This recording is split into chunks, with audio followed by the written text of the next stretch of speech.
The first scream cut through the command deck just as the shields failed. Alarms howled, red light flooding the bridge of the human cruiser Aegis Dawn, and Captain Mira Ellison knew, with a clarity that felt almost calm, that the war had finally found them. Not tomorrow. Not in some distant system. Here. Now. Across the forward viewport, space tore itself apart in spirals of violet distortion as the alien fleet emerged from faster-than-light. Dozens of ships. Angular. Black as voidstone. Their hulls bore the sigil every human feared, the Triarch Dominion. They had come for Earth. Myra's hands tightened around the edge of the command console. Humanity had known this moment would arrive ever since first contact went wrong, ever since a mistranslated warning had been received as an insult, ever since the Triarchs had decided that humanity's rapid expansion was a threat that needed to be burned out at the root. The value of this moment was brutally simple. If Earth fell, humanity fell with it. "Signal Fleet Command," Mira said, her voice steady despite the chaos. "Initiate last stand protocol." Around her, officers moved with grim precision. They had trained for this.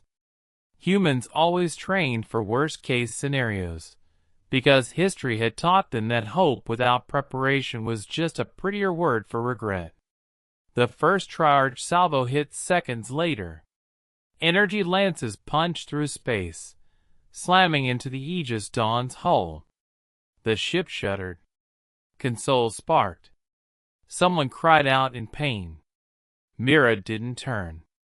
She was already thinking about the thing no one else on that bridge knew yet. The prisoner. Deep within the ship, behind layered containment fields and armed guards, was the only Triarch they had ever taken alive. A high-ranking one. A war commander. A being bred for conquest and indoctrinated from birth to believe that humans were vermin with clever tools. And he was the reason Mira was still standing there instead of ordering an immediate retreat. Because Commander Kael'tor of the Triarch Dominion had hesitated. Months ago, during a skirmish at the edge of human-controlled space, Kael'tor's flagship had been disabled by a maneuver no one expected. A human frigate had rammed it head-on, sacrificing itself to cripple the Dominion's command vessel. Humans called it heroism. The Triarchs called it madness. In the aftermath, human Marines boarded the wreck, expecting a fight to the last breath. Instead, they found Kael'tor standing alone in the command chamber, weapon lowered, staring at the drifting debris of his own fleet. He did not resist capture. That single act had unsettled both sides far more than any battle loss. Now, as the war reached its breaking point, Mira found herself returning to that moment again and again. To the reports. To the recordings. To the unanswerable question. Why had he stopped? Another explosion rocked the ship. The Aegis Dawn shields flared and failed completely. "Captain," her tactical officer said, voice tight, "we're outgunned. Fleet Command is requesting authorization to initiate planetary evacuation." Evacuation. A word that sounded hopeful, but Mira knew better. Earth could not truly be evacuated. Not the billions who lived there. Not the culture, the history, the stubborn soul of a species that had clawed its way from caves to the stars in a cosmic blink. She closed her eyes for half a second. Then she made a decision no council had approved, no algorithm had recommended, and no admiral would have dared suggest. "Delay evacuation," she said. "I want the prisoner brought to the bridge." Silence fell, broken only by the distant thunder of impacts. "Captain," someone said carefully, "bringing a Triarch war commander onto the bridge during active combat is human." Mira interrupted. Very human. Do it. Minutes later, Commander Kael'tor was escorted in under heavy guard. He was tall, even by human standards, his armored exoskeleton etched with battle glyphs that marked centuries of conquest. His 4 eyes, faceted and luminous, swept across the bridge with unsettling intelligence. He took in the damage, the wounded, the determination. And then his gaze found Mira. "You are losing," he said, his voice translated into smooth, almost gentle tones. "Your resistance is admirable. It is also futile." Mira met his eyes. "You hesitated once." A ripple of something passed through Kael'tor's posture. Not fear. Not anger. Recognition. "You should not know that," he replied. "I know more than you think," Mira said. "I know that when my people rammed your flagship, you watched them die to save others. And instead of ordering retaliation, you stood there. You did nothing." The bridge crew watched in stunned silence. This was not how wars were fought. This was not how victories were claimed. "This conversation changes nothing," Kael'tor said. "The Triarch Dominion does not negotiate with doomed species." "Then why are you listening?" Mira asked. Outside, another human ship exploded in a blossom of fire. Kael'tor's mandibles tightened. "Because," he said slowly, "your kind is anomalous." Mira stepped closer, close enough that the guards tensed. "Tell me what you saw," she said, "when those humans chose to die." Kael'tor was silent for a long time. The battle raged on around them, but for him, the moment seemed frozen somewhere else. "They did not scream," he said at last. "They did not beg. They did not attempt to escape when they could have. They redirected all remaining power to their engines and struck us deliberately." "Yes," Mira said. "They loved the people behind them more than they feared death." Kael'tor's eyes flickered.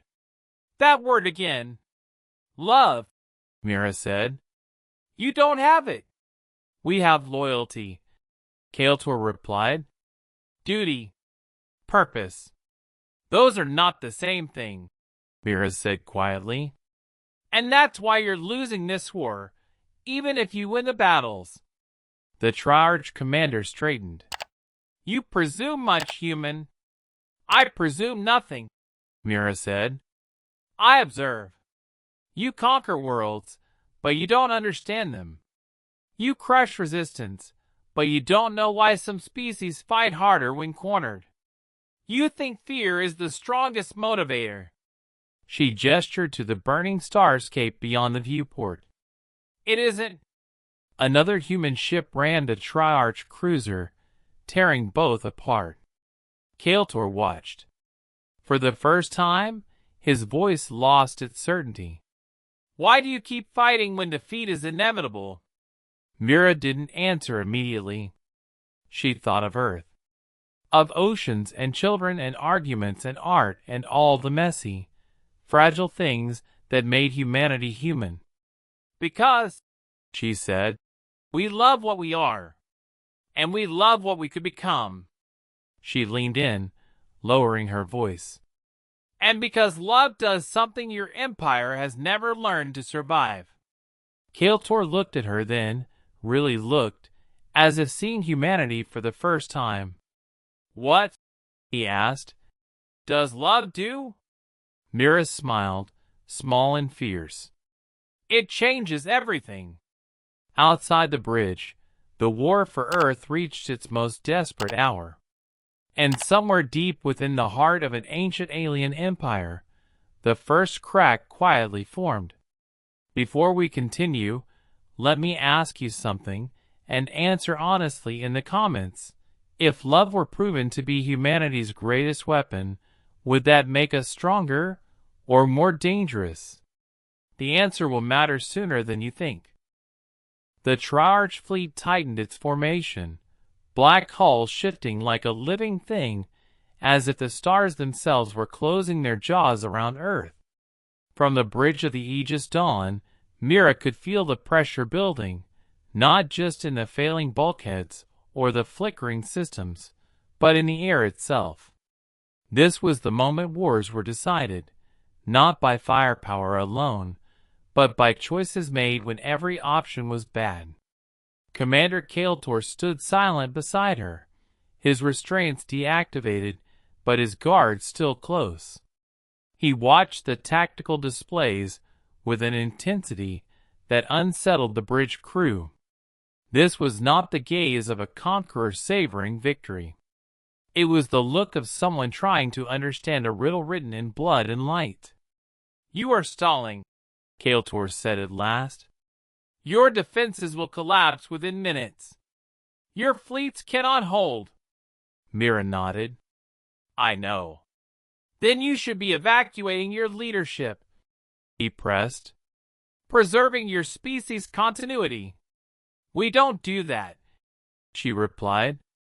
Kael'tor turned one of his eyes toward her. "You sacrifice command to save civilians? We sacrifice everything to save each other," Mira said. "Rank doesn't make you more human." The alien commander considered that. Among the Triarch Dominion, hierarchy was absolute. Leaders were preserved at all costs, their survival essential to the continuation of the state. Individual lives were expendable. That was efficiency. That was order. And yet, despite centuries of conquest, Kael'tor had never seen an empire fight like this. On another screen, a human destroyer took a direct hit meant for a civilian transport, its hull peeling away as it burned. The transport escaped. The destroyer did not. Kael'tor's claws flexed. "You trade strength for sentiment." "No," Mira said. "We trade certainty for meaning." The Dominion's flagship broadcast cut through the noise, a command frequency signal that bypassed all interference. The voice that followed was ancient, resonant, and utterly devoid of warmth. "Commander Kael'tor, you will return to us." The bridge went still. Kael'tor's posture changed instantly, centuries of conditioning snapping into place. He turned toward the invisible presence of his superiors, spine straight, mandibles rigid. "I hear you, high strategist," he replied. "You have deviated from doctrine." The voice continued. "You allowed capture. You permitted prolonged exposure to the enemy. Explain." Mira watched Kael'tor carefully. This was not just a military exchange. It was a test. "I encountered anomalous behavior," Kael'tor said. "Human actions do not align with predictable survival models. Anomalies are corrected," the strategist replied. "Not studied." Mira stepped forward before Kael'tor could respond. "Maybe that's why you keep fighting wars that never end." Every guard stiffened. Every officer froze. Speaking directly into a Triarch command channel was madness. The strategist's voice shifted, attention focusing on her. "Identify yourself. Captain Mira Ellison of Earth," she said. "And I'm offering you something you've never had." "Your surrender?" the strategist asked. Mira smiled. "Understanding." A pause followed. In Triarch terms, it was an eternity. "You are insignificant," the strategist said. "Your species' extinction is already calculated." "Then humor me," Mira replied. "If you're so certain." Kael'tor turned toward her, shock rippling through his rigid control. No human had ever spoken to the Triarch High Strategist like this and lived. The strategist allowed it. "Speak," the ancient voice said. "You think we fight because we don't understand our odds," Mira said. You think we're ignorant of your superiority. We aren't. We know you're stronger, older, more advanced. She gestured to the tactical map, to the burning wreckage of human ships. We see the numbers. We feel the losses. Then your resistance is irrational, the strategist replied. Yes, Mira said softly. It is. That word echoed strangely across the bridge. Irrational, she continued, is charging a ship into certain death to save strangers. Irrational is refusing to abandon a world even when escape is possible. Irrational is loving something fragile in a universe that rewards strength. Kael'tor felt something twist inside his chest cavity. The human's words resonated in ways doctrine had never prepared him for. And yet, Mira said, irrationality is the reason we're here at all. It's why we survive plagues, predators, and our own worst instincts. It's why we look at the void and decide it doesn't get to decide our fate. The strategist was silent. Kael'tor realized, with a jolt of unease, that the human was not pleading. She was explaining. You believe this love alters outcomes, the strategist said eventually. I know it does, Mira replied, because it already altered yours. Kael'tor turned sharply toward her. You hesitated, Mira said, meeting his gaze. And that hesitation led you here, to this moment, to listening instead of destroying. The strategist's tone hardened. Commander Kael'tor, you will answer. Did you hesitate? Every instinct Kael'tor possessed screamed at him to deny it, to reaffirm loyalty, to reassert doctrine. His entire identity was built on obedience. And yet, the memory burned too clearly. The human ship, the deliberate choice, the absence of fear. Yes, he said. The word felt heavier than any weapon. The bridge erupted in whispered shock. You will be disciplined, the strategist said coldly. Kael'tor's eyes flicked to the human ship still fighting, still sacrificing, still refusing to break. If discipline is required to preserve ignorance, he said slowly, then perhaps discipline is the flaw. Myra's breath caught. She had not expected this. Not yet. The silence that followed was unlike anything the Triarch Command Network had ever experienced. You speak treason, the strategist said. I speak observation, Kael'tor replied. We conquer worlds, but we do not change. They do. He gestured toward the human fleet. They lose battles and become stronger. We win battles and remain the same. The strategist's voice dropped to a dangerous calm. Your purpose is conquest, not contemplation. Then why do I feel doubt? Kael'tor asked.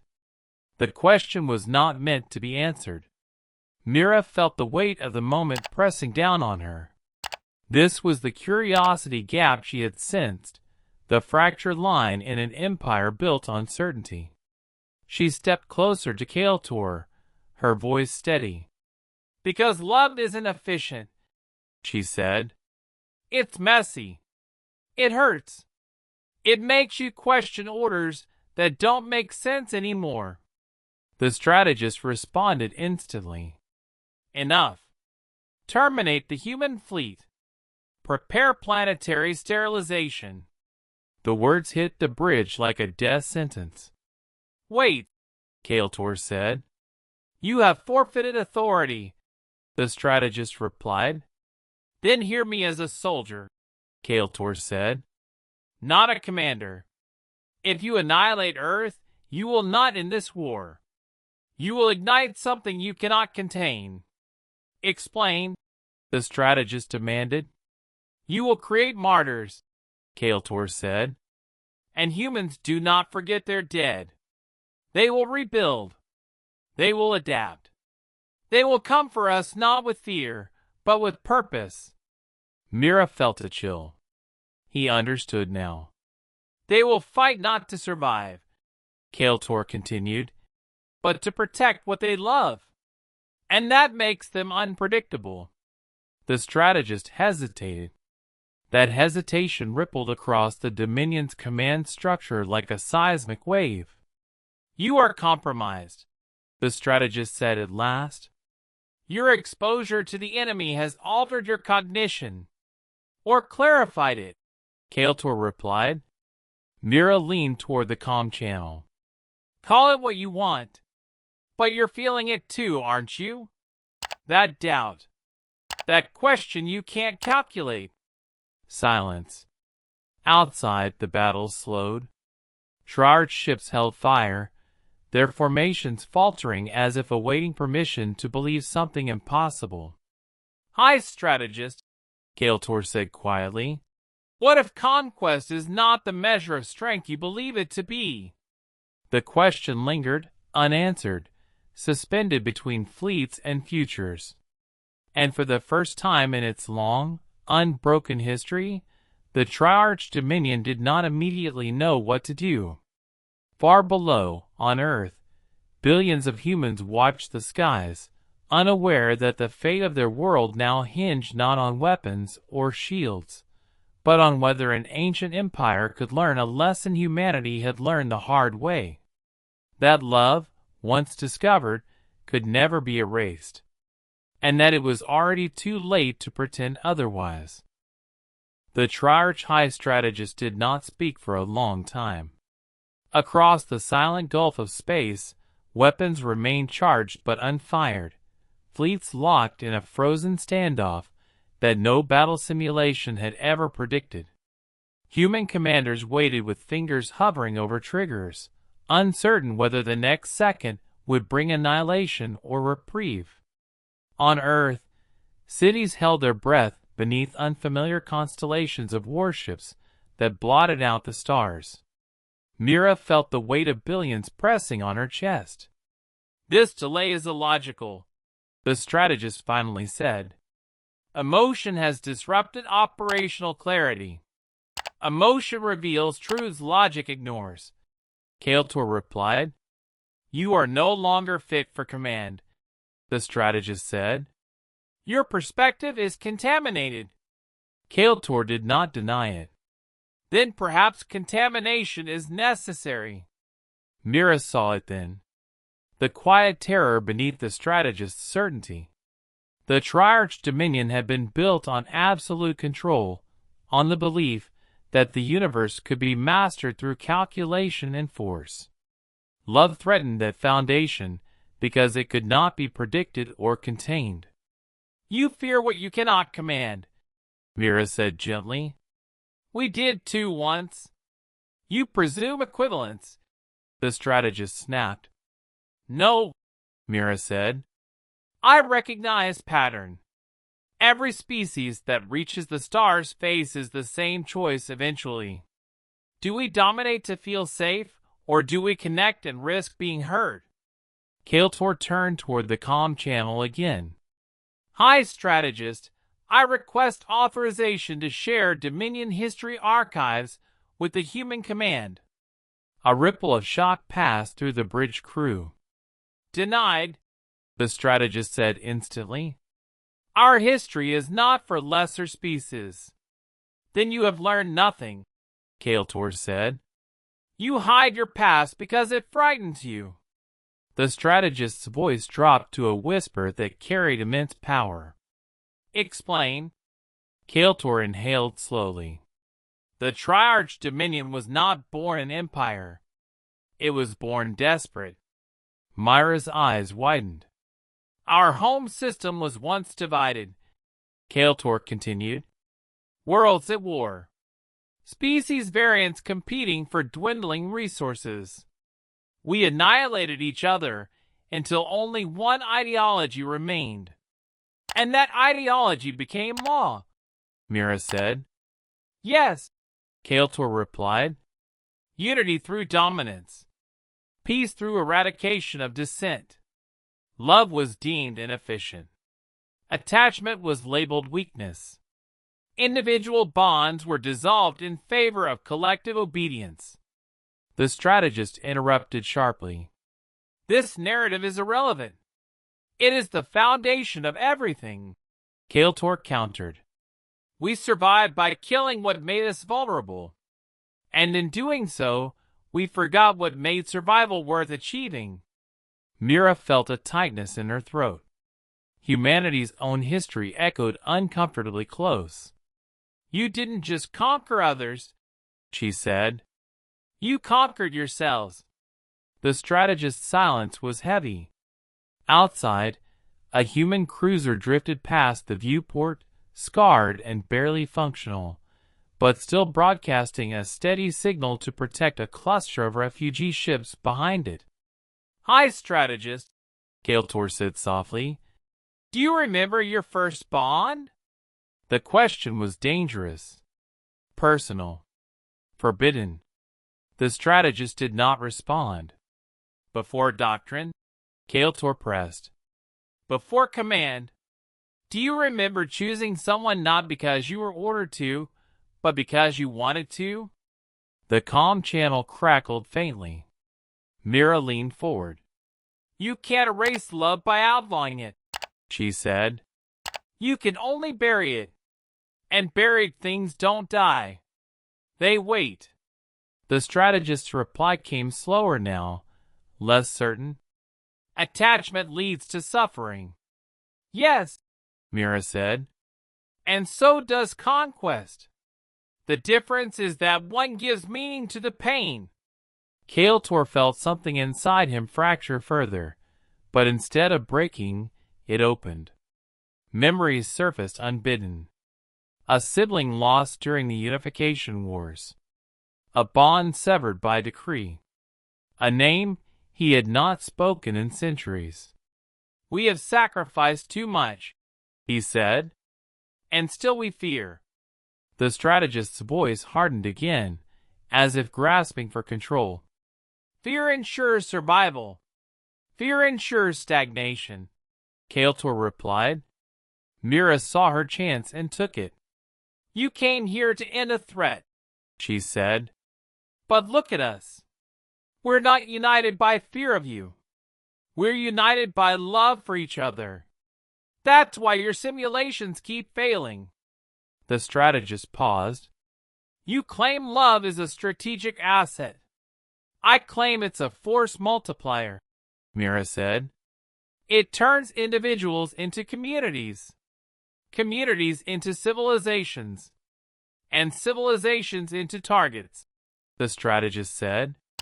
Only if you see them as enemies, Mira replied. Kael'tor straightened. High strategist, issue the stand-down order. A stunned hush followed. That authority no longer belongs to you, the strategist said. Then strip me of rank, Kael'tor said. But hear me as one charge to another. If you destroy Earth, you will confirm everything the humans believe about us. That we are incapable of change. And if we withdraw, the strategist said, we appear weak. Mira shook her head. You appear wise. The strategist laughed, a sound rarely heard and never broadcast. Wisdom does not preserve empires. No, Mira agreed. It transforms them. Kael'tor added quietly, or saves them. The silence stretched again, longer this time. Across the Dominion fleet, command signals flickered erratically. Subcommanders waited for orders that did not come. Some watched the human ships with something approaching awe. On Earth, telescopes recorded the stillness. News anchors faltered mid-sentence. For the first time since first contact, the war paused. High strategist, Kael'tor said. What is the Dominion's ultimate goal? To endure, the strategist replied automatically. And are we enduring? Kael'tor asked. Or merely persisting? That question struck deeper than any accusation. The strategist exhaled slowly. If we stand down, they said, what guarantee do we have that humanity will not exploit our restraint? Mira answered without hesitation. None. Kael'tor turned toward her sharply, but she held his gaze. There's no guarantee, she said. That's what trust is. It's choosing vulnerability without certainty. The strategist absorbed that. You asked us to risk everything, they said. We did, Mira replied. Every time we chose love over fear. And sometimes it cost us. But it also gave us everything we have. Kael'tor added. Strength that cannot risk vulnerability is already fragile. The comm channel pulsed. Then, slowly, deliberately, the strategist spoke. Ceasefire. The words rippled outward at light speed, cascading through the Triarch fleet. Weapons powered down. Energy lances dimmed. Human commanders stared in disbelief as the alien armada disengaged targeting locks one by one. Mira felt her knees weaken. On Earth, cheers erupted as the sky brightened, alien ships shifting from attack vectors to neutral positions. This is not surrender, the strategist said. This is reevaluation. Kael'tor bowed his head. That is enough. For now, the strategist added. Commander Kael'tor, you are recalled. Your fate will be decided by the Council. Kael'tor turned to Mira. What will you do if we return? He asked. Mira met his eyes. We'll fight if we have to. But we'll also remember this moment. He nodded. So will I. The comm channel closed. Across the stars, the Triarch fleet began to withdraw. The war had not ended. But something far more dangerous to old empires had begun. Doubt. And with it, the fragile, unstoppable seed of change. The withdrawal of the Triarch fleet did not feel like victory. Mira Ellison stood alone on the bridge of the Aegis Dawn long after the last alien ship vanished into folded space. The alarms were silent now, replaced by the soft hum of systems stabilizing and the distant sounds of damage control teams at work. Around her, officers spoke in low voices, still half expecting the universe to reverse its decision. Wars did not simply pause. Not like this. Earth was alive below them, blue and impossibly fragile, and for the first time since humanity had looked up and wondered who else might be out there, the answer had not been annihilation. It had been hesitation. Commander Kael'tor was escorted from the bridge without resistance. He walked with calm dignity, his posture neither triumphant nor defeated. As he passed Mira, he stopped. This moment will be studied, he said quietly. Debated. Reinterpreted until it is barely recognizable. Mira nodded. That's what we do too. He inclined his head, a rare gesture of respect. If the Dominion changes, it will not be because of strategy. It will be because something was remembered. Or rediscovered, Mira said. Kael'tor's eyes softened, just slightly. Then he was gone. In the hours that followed, the galaxy struggled to catch up with reality. Human networks flooded with disbelief, relief, and cautious hope. Analysts argued. Generals revised projections. Philosophers and historians dusted off words humanity had not dared apply to alien empires before. Mercy. Choice. Growth. On Earth, people gathered in streets and homes, staring up at skies that no longer burned. Many cried. Some prayed. Others simply held one another, realizing how close everything had come to ending. And across Triarch space, something far more destabilizing than defeat spread. questions. The high strategist faced the council alone. 12 figures, ancient and vast, regarded the strategist with unblinking eyes. These were beings who had guided conquest for millennia, who had never known true challenge to their authority. "You halted extermination," one counselor said, "without consensus." "I halted it," the strategist replied, "because continuation risked dissolution." "Human manipulation," another counselor hissed. "You allowed emotion to override doctrine." "No," the strategist said. "I allowed observation to override assumption." A low murmur passed through the chamber. "Our dominance has endured," a third counselor said. "Fear has preserved us. Fear has confined us," the strategist replied. "We expand, yet we do not evolve."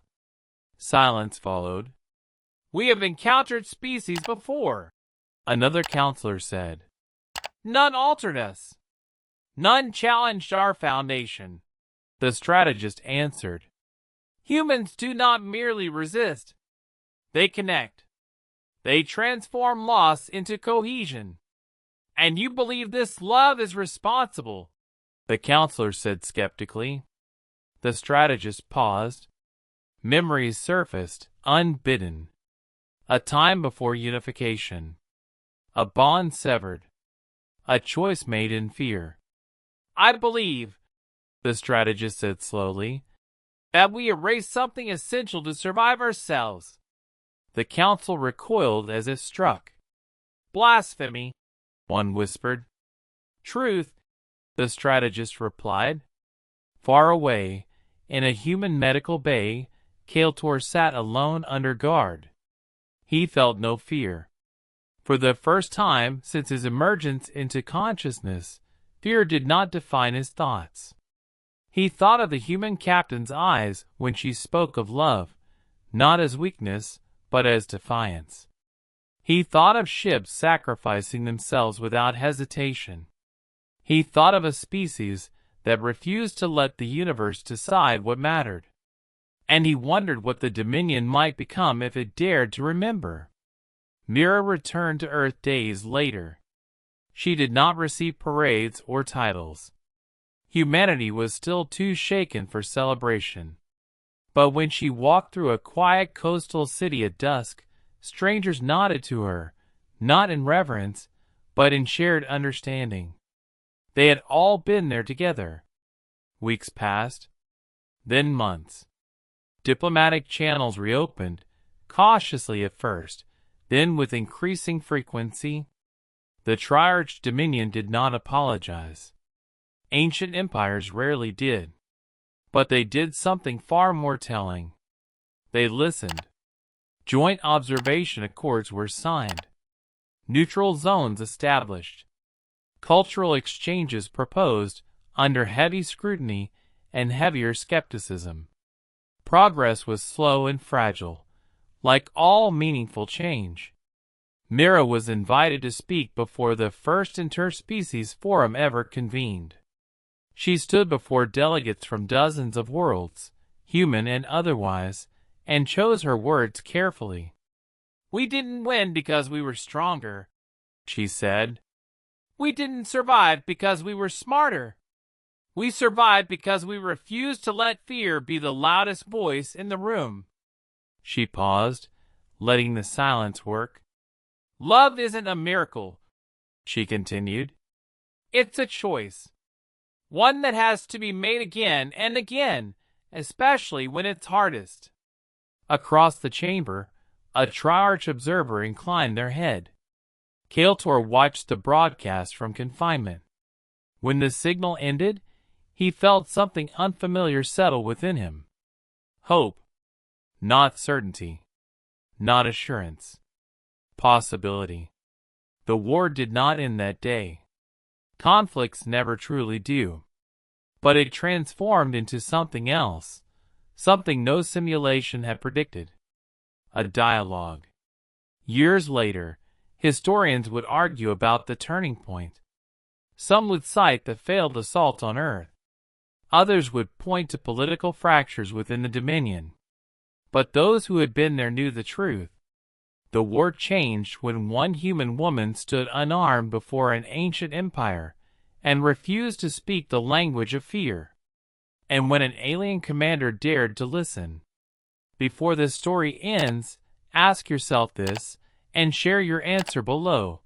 If love can stop a war, what kind of universe could we build if we chose it more often?